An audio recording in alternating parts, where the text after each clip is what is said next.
Welcome back to Indianapolis outside the Hinkle Fieldhouse. You're looking at a live picture of the GU men's basketball team getting off the team bus and walking into the Fieldhouse ahead of their game against Creighton about an hour and 20 minutes from now. Earlier we saw Creighton arrive about 15 minutes or so again, and this is GU getting off the bus and into the stadium. We talked about how this whole tournament is taking place in the bubble, so things pretty strict in terms of limiting contact outside the team. Essentially, each team cannot have any contact with anybody outside their team except for when they play on the court. So these moments right here, basically the only chance that maybe family members or fans get to see GU when they're not playing, when they're coming in and out of the stadium. But again, GU just arriving at the Hinkle Fieldhouse ahead of their game against Creighton in about an hour and 20 minutes or so. All right, in the meantime, we want to send things back with Karthik Venkatraman. He's talking about how this has been a big season for Eastern Washington in terms of basketball just beyond Gonzaga. Karthik? Yeah, it's been a great season for a lot of our local players here in the Spokane area. If you look at what happened over at Eastern Washington with the Groves brothers, they balled out in the first week of the tournament. You saw Anton Watson with Gonzaga, also a local player, do the same. And then you got to mention the Hull twins with Stanford women's basketball also balling out. All these players played well. All the people in this area really take pride in those players, and those players take pride in our area.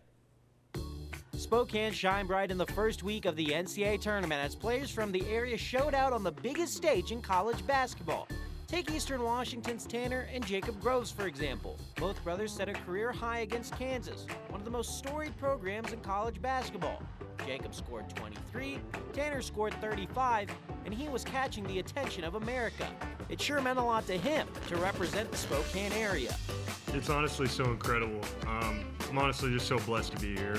Later that night on Saturday, Anton Watson put on quite the show for the overall #1 seed Gonzaga.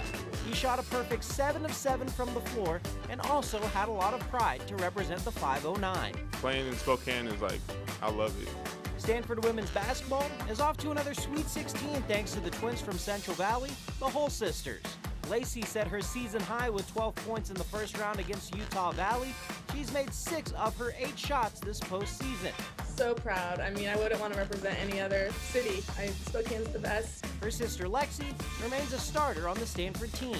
Coming from Spokane means the world to me, and to be able to represent them is really rewarding. They've all represented well, but maybe they all feel the same way in saying this. Hey man, they sleeping on Spokane Hoopers. We've been saying that. We are at our #1 moment that we've been talking about through the season. Gonzaga was heating up against Virginia, mostly in part to Corey Kispert. 9 3-pointers in the game. The guy was going bananas. Oh my goodness, he was lining up 9 threes, ties a program record for most in a game by any Gonzaga player ever, tying Dan Dickow and Kevin Pangos. We have more coming up after the break. Stick with us.